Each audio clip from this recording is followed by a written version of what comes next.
زندگی میں سب سے بڑی رکاوٹ ہے کہ جب انسان جو ہے وہ یہ سوچنا شروع کر دیتا ہے کہ میں یہ کروں گا یا میرے ساتھ ایسا نہ ہو جائے تو لوگ کیا کہیں گے، میں یہ سوچ رہا ہوں، میری یہ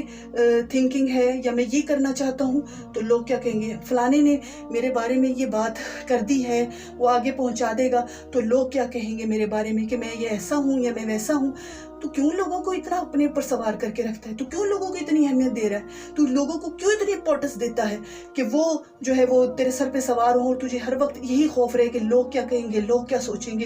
لوگ جو ہیں وہ میرے بارے میں کیا کریں گے، کہیں لوگ ایسا نہ کر دے، کہیں لوگ ویسا۔ کوئی تیرے ساتھ کچھ نہیں کر سکتا جب تو خود اپنے رب کو ساری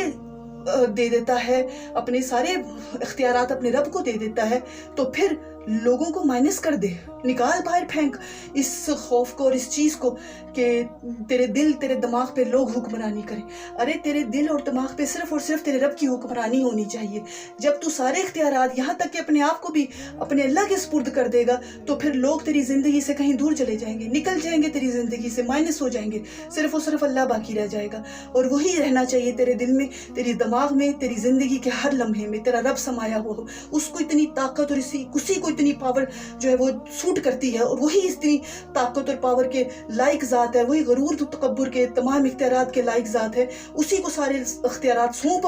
اپنے آپ کو بھی اللہ کے سپرد کر، اور پھر اپنی زندگی کا ایک ایک لمحہ اپنے رب کے لیے گزارتا چلا جا۔